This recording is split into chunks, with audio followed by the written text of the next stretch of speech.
എല്ലാവർക്കും Arya serials spot റിവ്യൂയിലേക്ക് സ്വാഗതം. ഈ വീഡിയോ ഇഷ്ടപ്പെടുവാണെങ്കിൽ ഒന്ന് ലൈക്ക് ചെയ്ത് സബ്സ്ക്രൈബ് ചെയ്തും ഒന്ന് സപ്പോർട്ട് ചെയ്യണം കേട്ടോ. അങ്ങനെ ഗംഗാധരൻ അലീനയോട് ചോദിക്കുകയാണ്, മോൾ ഇവിടെ നിന്ന് പോകാൻ തീരുമാനിച്ചുവെന്ന് അറിഞ്ഞല്ലോ. അലീന ഇത്തിരി സങ്കടത്തോടെ പറയുവാണ്, പോകാതിരിക്കാൻ പറ്റത്തില്ല. ഞാൻ പോയാലേ മാഡം ഇങ്ങോട്ടേക്ക് വരൂ. അങ്കിൾമാർക്കും അറിയാമല്ലോ. അതുകൊണ്ട് തന്നെ ഞാൻ ഇവിടെ നിന്ന് എത്രയും പെട്ടെന്ന് പോയാൽ മേഡവും എത്രയും പെട്ടെന്ന് ഇങ്ങോട്ടേക്ക് വരും. ഇവിടുത്തെ പ്രശ്നങ്ങൾ പതിയെ അങ്ങ് മാറിക്കോളും. ഗംഗാധരനോട് അലീന പറയുവാണ്. ഗംഗാധരൻ പറയുവാണ്, ഞങ്ങൾക്കൊന്നും ചെയ്യാൻ പറ്റില്ല മോളെ, മോൾക്കറിയാമല്ലോ. അതുകൊണ്ട് മാത്രമാണ് മോൾ ഇവിടെ നിന്ന് പോയാൽ മോൾക്ക് വേണ്ട എന്ത് കാര്യങ്ങളും വേണമെങ്കിലും മോൾക്ക് ഞങ്ങളെ വിളിക്കാം. ഞങ്ങൾ നിന്റെ കൂടെ തന്നെ ഉണ്ട്. ഈ സമയം ഗംഗാധരൻ പറയുന്നു, പിന്നെ പറയുവാണ്, അതെല്ലാം എനിക്കറിയാം മംഗളെ. പോകാനുള്ള തീരുമാനമെടുത്തത് മേഡത്തിന് വേണ്ടി മാത്രമാണ്, അല്ലാതെ ആരെയും വിഷമപ്പെടുത്താൻ വേണ്ടിയല്ല, അച്ഛനെയും വിഷമിപ്പിക്കാൻ വേണ്ടിയല്ല ഞാൻ ഈ തീരുമാനമെടുത്തത്. ഇവിടെയുള്ള ആർക്കും ഞാൻ പോകുന്നത് ഇഷ്ടമല്ല എന്ന് എനിക്കറിയാം. ആണെങ്കിൽ ഒരു സങ്കടത്തോടെ തന്നെ അലീനെ നോക്കുവാണ്. സമയം ഗംഗാധരനും ചേട്ടനും ബാലചന്ദ്രനെ കാണാൻ വേണ്ടി മുകളിലേക്ക് കയറി പോകുന്നുണ്ട്. അതേസമയം പറയുവാണ്, ഞാനിവിടെ നിൽക്കാം, നിങ്ങൾ പോയി കണ്ടിട്ട് വാ എന്ന് പറയുന്നുണ്ട്. സമയം തന്നെ നമ്മുടെ കൃഷ്ണമോളും അകത്തു നിന്ന് ഇറങ്ങി വരുന്നുണ്ട്. എവിടെ ഉണ്ടായിരുന്നോ, എന്താ പരിപാടി എന്ന് ചോദിക്കുന്നുണ്ട്. പ്രത്യേകിച്ച് പരിപാടിയൊന്നുമില്ല നമ്മുടെ കൃഷ്ണമോളും പറയുവാണ്. ദാ ഗംഗാധരൻ അങ്കിൾ പെട്ടെന്ന് വന്നൊരു വിസിറ്റ്, അച്ഛനെ കാണാൻ വേണ്ടി വന്നതാ. മോള് സുഖമായിട്ടൊക്കെ ഇരിക്കുന്നോ എന്ന് ചോദിക്കുന്നുണ്ട്. എനിക്ക് കുഴപ്പമൊന്നുമില്ല അങ്കിളെ, എങ്കിൽ പിന്നെ ബാലചന്ദ്രനെ കണ്ടിട്ട് വരാന്ന് പറയുന്നുണ്ട്. അങ്ങനെ അവര് മുകളിലേക്ക് കയറി പോകുന്നുണ്ട്. അതേസമയം നിന്നെ മനു ചോദിക്കുകയാണ്, എന്തൊക്കെയുണ്ട് വിശേഷങ്ങൾ, എങ്ങനെയാ കാര്യങ്ങളൊക്കെ? കുഴപ്പമൊന്നുമില്ല എന്ന് പറയുന്നുണ്ട്. എന്നാ പോയി ഞാൻ എല്ലാവർക്കും ചായ എടുത്തിട്ട് വരാന്ന് അലീന പറയുവാണ്. പറഞ്ഞിട്ട് അലീന അങ്ങോട്ടേക്ക് പോകുന്നുണ്ട്. സമയം കുറച്ച് സങ്കടത്തോടെ മനുവിനോട് പറയുവാണ്, ഏട്ടാ അച്ഛനാണെങ്കിൽ അലീനേച്ചിക്ക് പുതിയ സ്ഥലം കണ്ടെത്തിയെന്നാ തോന്നുന്നേ. അല്ലെ, അച്ഛൻ വന്നപ്പോ പറയുന്നുണ്ടായിരുന്നു പുതിയ സ്ഥലം കണ്ടെത്തിയെന്ന്. ഇവിടുത്തെ സാറ് 2 ദിവസത്തിനകം മറുപടി പറയാന്നാ പറഞ്ഞത്. ശേഷമേ ചേച്ചി അങ്ങോട്ടേക്ക് മാറ്റാൻ എന്ന കാര്യത്തെ പറ്റി ഉറപ്പിക്കാൻ പറ്റും എന്നാ അച്ഛൻ ഞങ്ങളോടൊക്കെ പറഞ്ഞത്. എന്തായാലും ചേച്ചിക്ക് വേണ്ടിയുള്ള സ്ഥലം കണ്ടെത്തി കഴിഞ്ഞു, അതുകൊണ്ട് തന്നെ ഉറപ്പായിട്ടും ചേച്ചി ഇപ്രാവശ്യം പോകും വേട്ടാ എന്ന് കൃഷ്ണമോള് പറയുവാണ്. മനുവിന് കൃഷ്ണമോള് പറയുന്ന കേൾക്കുമ്പോൾ കുറച്ച് സങ്കടം തോന്നുന്നുണ്ട്. സമയം മനു പറയുവാണ്, നമുക്ക് എന്ത് ചെയ്യാൻ പറ്റും മോളെ, ലീന പോകണം എന്നൊരു തീരുമാനം എടുത്തത് കൊണ്ടല്ലേ ഈ വഴി നോക്കിയത്, ഈ ഒരു സ്ഥലം കണ്ടെത്തിയതും. സമയം കൃഷ്ണ പറയുവാണ്, അത് ശരിയാ, അച്ഛനൊരു താല്പര്യമില്ലായിരുന്നു ചേച്ചി ഇവിടെ നിന്ന് പറഞ്ഞു വിടാൻ. ചേച്ചിയുടെ നിർബന്ധപ്രകാരം മാത്രമാണ് ഇവിടെ നിന്ന് പോകാൻ വിചാരിച്ചിരിക്കുന്നത്. അവൾ ഇവിടെ നിന്ന് പോയി കഴിഞ്ഞെങ്കിലും ആന്റിയും തമ്മിലുള്ള എല്ലാ പ്രശ്നങ്ങളും തീരുമെന്ന, അവര് വീണ്ടും ഒന്നിക്കുമെന്നും അവർക്കൊരു പുതിയൊരു ജീവിതം ഉണ്ടാകുമെന്ന വിചാരിക്കുന്നത് അവൾ. ഇതൊക്കെ അവളുടെ തോന്നൽ മാത്രമാണ്. അവൾ വിചാരിച്ചു വെച്ചിരിക്കുന്നത് വേറെ കുറച്ച് കാര്യങ്ങളാണ്. അവൾ ഇവിടെ നിന്ന് പോയി കഴിഞ്ഞാലാണ് ഇവിടത്തെ പ്രശ്നങ്ങൾ തുടങ്ങാൻ പോകുന്നത്. അതുകൊണ്ട് തന്നെ മാഡത്തിന് വേണ്ടി അവൾ ഇവിടെ നിന്ന് പോകാൻ തയ്യാറാണ്. അവൾ തീരുമാനിച്ചത്, ആ മാറ്റത്തിന് വേണ്ടി അവൾ തീരുമാനിച്ചു കഴിഞ്ഞു. ഈ സമയം കോഫിയുമായി അലീന വരുന്നുണ്ട്. അലീന നേരെ ചായ കൊണ്ട് മനുവിന് കൊടുക്കുവാണ്. ശേഷം അങ്കിളുമാർക്ക് ചായ കൊണ്ട് കൊടുക്കാൻ പോകുന്ന കാര്യം പറയുമ്പോൾ മനു പറയുവാണ്, അപ്പൊ അങ്ങോട്ടേക്ക് പോണോ? അവരവിടെ എല്ലാവരുമായിട്ട് എന്തൊക്കെയോ സംസാരിക്കുന്നുണ്ട്, അങ്ങോട്ടേക്ക് പോകണോ എന്ന് ചോദിക്കും. പിന്നെ പറയുവാണ്, പിന്നെ അങ്കിളുമാരെ ഇറങ്ങി വരട്ടെ, ചായ എവിടെ ഇരിക്കട്ടെ എന്ന് പറയുന്നുണ്ട്. ശേഷം മനു ഇങ്ങനെ നോക്കുവാണ്. ഇനി അതേസമയം തന്നെ കൃഷ്ണമോള് പറയുവാണ്, എനിക്കകത്ത് കുറച്ച് പണിയുണ്ട്, ഞാൻ അങ്ങോട്ടേക്ക് പോകുന്നതെന്ന് പറഞ്ഞിട്ട് നമ്മുടെ കൃഷ്ണമോൾ അകത്തേക്ക് പോകുന്നുണ്ട്. ഈ സമയം തന്നെ അലീന ചോദിക്കുവാണ്, എങ്ങനെയുണ്ട് ചായ? പറയുവാണ്, ആ കുഴപ്പമൊന്നുമില്ല എന്നൊരു സങ്കടത്തോടെ പറയുന്നുണ്ട്. വീട്ടിൽ എന്താ ഇത്രയും പെട്ടെന്ന് ഇങ്ങോട്ടേക്ക് വരാൻ കാരണം? അങ്കിളുമാരുമുണ്ടല്ലോ, എന്തെങ്കിലും പ്രശ്നമുണ്ടോ? ഒരു പ്രശ്നവുമില്ല, അവർക്ക് അങ്കിളിനെ കാണണമെന്ന് പറഞ്ഞു എന്തൊക്കെയോ സംസാരിക്കാനുണ്ടായിരുന്നു. ഇവിടെ നിന്ന് പോകുവല്ലേ, എനിക്കൊരു തീരുമാനമാകണമല്ലോ, കാര്യങ്ങളൊക്കെ ചോദിക്കാനായിരിക്കും നേരെ ബാലചന്ദ്രൻ അങ്കിളിനെ കാണാൻ വന്നതെന്ന് പറയുന്നുണ്ട്. ഇവിടെ നിന്ന് പോകുമ്പോൾ എന്റെ കാര്യങ്ങൾ അന്വേഷിക്കാൻ ഒരുപാട് ആൾക്കാരുണ്ട്. നേരത്തെ മനുവേട്ടൻ ഇവിടെ വന്നു കഴിഞ്ഞാൽ എന്റെ പ്രശ്നങ്ങളും വിഷമങ്ങളും തീർക്കാൻ കൂടെ ഒരാളുണ്ടല്ലോ, ആ ഒരു വിചാരമായിരുന്നു വേട്ടൻ എന്റെ അടുത്ത് വരുമ്പോ എനിക്ക് അങ്ങനെ തോന്നാറുള്ളത്. അതേസമയം മനു ചോദിക്കുവാണ്, നീ ഇവിടെ നിന്ന് പോയാൽ എന്ത് ചെയ്യും? ഞാൻ ഇവിടെ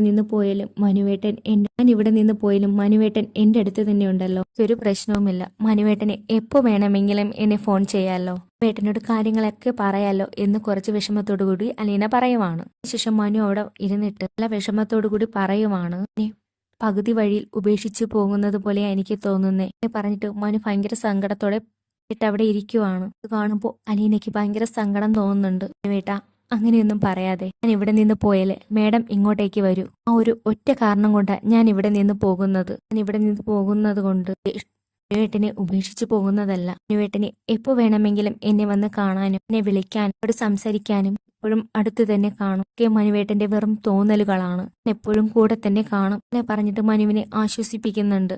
ആ സമയം സങ്കടത്തോടെ അലീനെ നോക്കുന്നുണ്ട്. അല്ലാതെ ഞാൻ പറഞ്ഞെന്ന് കരുതി നീ പോകാതിരിക്കാനും ഒന്നും പോകുന്നില്ല. പോകും. അത് നിന്റെ തീരുമാനമാണ്. ഞാൻ അംഗീകരിക്കുക തന്നെ ചെയ്യുന്നുണ്ട്. ഞാൻ തടയാനൊന്നും പോകുന്നില്ല. നീ ഇവിടെ നിന്ന് പോകുന്നത് കൊണ്ട് എന്നെ ഉപേക്ഷിച്ചു പോകുന്നത് പോലെ ആവരുത്. സങ്കടത്തോടു കൂടി തന്നെ പറയുവാണ്. ഇത് കേൾക്കുമ്പോൾ അലീനയ്ക്ക് നല്ല സങ്കടമാകുന്നുണ്ട്. അതേസമയം ബാലചന്ദ്രന്റെ മുറിയിലേക്കുമാണ് ഗംഗാധരനും ശിവേട്ടനും. ചന്ദ്രനാണെങ്കിൽ ഇവര് രണ്ടുപേരെയും കാണുമ്പോൾ ഒരു ചിരിയുന്നുണ്ട്. ചിരിച്ചുകൊണ്ട് എന്നിട്ട് പറയുവാണ്, ഞാൻ നീലഗിരിയിൽ വന്നതിന്റെ തൊട്ടുപുറകെ എന്റെ പുറകെ പോരുന്നു. അതെങ്ങനെയാ? അവിടെ ഇരിക്കാൻ പറ്റത്തില്ല. കാലിൽ തീ പിടിച്ചതുപോലെ നടക്കുകയല്ലേ. ഇത് ചെയ്യണം, എന്തൊക്കെ ചെയ്യണം എന്നൊക്കെ ഉള്ള ഒരാലോചനയിൽ നടക്കുവല്ലേ. അതിനാണോ ശിവേട്ടനെയും കൂടെ കൂട്ടുപിടിച്ച് ഇങ്ങോട്ടേക്ക് വന്നത്? ഇവിടെ നിന്ന് ഞാൻ നീലഗിരിയിലേക്ക് പോകുന്ന ശേഷം ഒക്കെ സംഭവിച്ചു ഒക്കെ അറിയാൻ വേണ്ടിയാണോ ഇങ്ങോട്ടേക്ക് എത്തിയത്? അതേസമയം ഗംഗാധരൻ ഒരു വിഷമത്തോടു കൂടി പറയുവാണ്, ബാലചന്ദ്രൻ അന്ന് അവിടെ നിന്ന് പോയ ശേഷം എനിക്ക് നല്ല ടെൻഷനായിരുന്നു. ബാലചന്ദ്രൻ സ്റ്റാൻലിയെ കണ്ടോ? എന്നിട്ട് എന്തൊക്കെ സംസാരിച്ചു? സ്റ്റാൻലിയെ കണ്ടോ എന്ന് ചോദിക്കുമ്പോൾ ബാലചന്ദ്രൻ ഒരു ചിരിയോടെ ചോദിക്കുവാണ്, അതെ, ഞാൻ ഇത്രയും ദൂരം താണ്ടി അവിടെ വന്നിട്ട് ഡ്രസ് വാങ്ങിയത് വെറുതെ ആണെന്നാണ് വിചാരിച്ചേ. ഏട്ടൻ വിചാരിച്ചോ? ഗംഗേട്ടൻ തന്ന അഡ്രസ്സ് കറക്റ്റ് ആയിരുന്നു. ഇവിടെ സ്റ്റാൻലിയുടെ തറവാട് വീടായിരുന്നു. ഇവിടെ നിന്ന് സ്റ്റാൻലി ഇപ്പോ താമസിക്കുന്നു. പുഴയിലുള്ള അഡ്രസ്സ് വാങ്ങി ഞാൻ അങ്ങോട്ടേക്ക് പോയെന്ന് പറയുന്നുണ്ട്. സ്റ്റാൻലിയെ കാണുകയും ചെയ്തു. അത് കേൾക്കുമ്പോൾ ഗംഗാധരൻ ശിവനും ഒന്ന് ഞെട്ടുന്നുണ്ട്. ഈ സമയം ബാലചന്ദ്രൻ ചോദിക്കുവാണ്, രണ്ടുപേരും ഒന്ന് ഞെട്ടിയോ? സ്റ്റാൻലിയെ കണ്ടു. സത്യമായിട്ട് ഞാൻ അലീനയുടെ അച്ഛനെ കണ്ടു. വൈജയും സ്റ്റാൻലിയുമായിട്ടുള്ള പ്രണയത്തിന്റെ അറിഞ്ഞത്. ബാലചന്ദ്രൻ ഒരു സങ്കടത്തോടു കൂടി ഗംഗാധരനോടും ശിവനോടും പറയുന്നുണ്ട്. അതേസമയം തന്നെ ഗംഗാധരൻ ചോദിക്കുകയാണ്, ബാലചന്ദ്രൻ എല്ലാ കാര്യങ്ങളും സ്റ്റാൻലിയെ അറിയിച്ചായിരുന്നു? അതേസമയം ബാലചന്ദ്രൻ പറയുവാണ്, പിന്നെ അല്ലാതെ, അതിനു വേണ്ടിയല്ലേ ഞാൻ ഇത്രയും ദൂരം അവിടെ ചെന്നത്. കാര്യങ്ങളെല്ലാം വ്യക്തമായിട്ട് പറഞ്ഞിട്ടുണ്ട് സ്റ്റാൻലിയോട്. അതേസമയം ശിവശങ്കരൻ ചോദിക്കുകയാണ്, സ്റ്റാൻലിക്ക് കുടുംബമൊക്കെ ഉണ്ടോന്ന്. അതേസമയം ബാലചന്ദ്രൻ പറയുവാണ്, അയാൾക്ക് കുടുംബമുണ്ടോ കുട്ടികളുണ്ടോ എന്ന് അന്വേഷിക്കുവാനല്ല ഞാൻ പോയത്.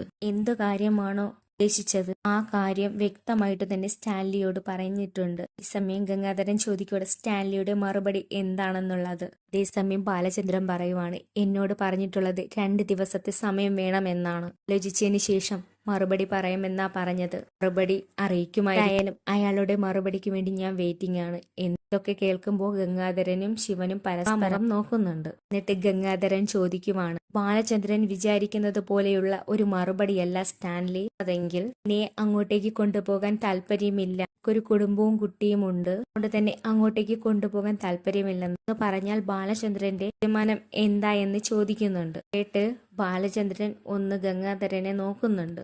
പറയുവാണ്, വേറെ എന്തെങ്കിലും പരിഹാരം നോക്കുമെന്ന്. ഗംഗാധരൻ ചോദിക്കുവാണ്, എന്താണ് ഇതിനൊരു പരിഹാരം? സമയം ബാലചന്ദ്രൻ ചോദിക്കുവാണ്, ഇതിന് ഏറ്റവും നല്ലൊരു പരിഹാരം ഞാൻ പറയട്ടെ. ഈ സമയം ശിവൻ പറയുവാണ്, എന്താ ബാല, എന്താണ് ഇതിനൊരു പരിഹാരം?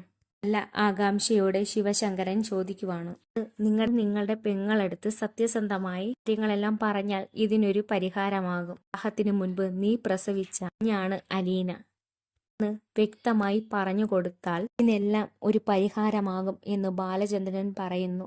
കേൾക്കുമ്പോൾ ഗംഗാധരനും ശിവശങ്കരനും ഞെട്ടി നിൽക്കുവാണ്. സമയം ബാലചന്ദ്രൻ പറയുവാണ്, ഞാൻ പറഞ്ഞത് സത്യമല്ലേ? അങ്ങനെ ഇത്രയും നാൾ നിങ്ങൾ ഒളിപ്പിച്ചു വെച്ച ആ രഹസ്യം അവൾ അറിയട്ടെ. അതിനുശേഷം ഇതിനെല്ലാത്തിനും ഒരു പരിഹാരം ആകും എന്ന് ബാലചന്ദ്രൻ ഒരു പരിഹാസ ചിരിയോടുകൂടി പറയുന്നുണ്ട്. കേൾക്കുന്ന ഗംഗാധരൻ പറയുവാണ്, ബാലചന്ദ്ര, ഞങ്ങൾക്കു വേണ്ടി ഒരു ഉപകാരമെങ്കിലും ബാലചന്ദ്രൻ ചെയ്യണം. നാളെ അലീനെ തിരക്കി സ്റ്റാൻലി വരികയാണെങ്കിൽ ഒരിക്കലും വൈജ അറിയാൻ പാടില്ല. ഒരു തമ്മിൽ കാണാൻ ഇടവരല്. ഒരു തമ്മിൽ കാണാൻ ഇടവന്നാൽ പല പ്രശ്നങ്ങളും ഒരു തുടക്കമാകും. മാത്രവുമല്ല, വൈജയ്ക്ക് അറിയത്തില്ല ഇങ്ങനെയൊരു കുഞ്ഞ് ജീവിച്ചിരിപ്പുണ്ടെന്ന്. പലവട്ടവും സ്റ്റാൻലി വൈജയെ തിരക്കി വന്നിരുന്നു. ഞങ്ങളാ സ്റ്റാൻലിക്ക് വൈജയെ കാണാനുള്ള അനുവാദം കൊടുക്കാതിരുന്നത്. അങ്ങനെ പല പ്രശ്നങ്ങളുമുണ്ട്. കൊണ്ട് തന്നെ ഞങ്ങൾക്കൊരു ഉപകാരം ഇത് തരണം. സ്റ്റാൻലിയും വൈജയും തമ്മിൽ കാണാൻ ഇടവരല് പറഞ്ഞു ബാലചന്ദ്രനോട് അപേക്ഷിക്കുവാണ് ശിവശങ്കരനും ഗംഗാധരനും. രണ്ടുപേരും ബാലചന്ദ്രനോട് അപേക്ഷിക്കുവാണ്. ഇത്രയൊക്കെ കാണിച്ചുകൊണ്ടാണ് ഈ എപ്പിസോഡ് കഴിയുന്നത്. ഈ വീഡിയോ ഇഷ്ടപ്പെടുവാണെങ്കിൽ ഒന്ന് ലൈക്ക് ചെയ്തും സബ്സ്ക്രൈബ് ചെയ്തും ഒന്ന് സപ്പോർട്ട് ചെയ്യണം കേട്ടോ.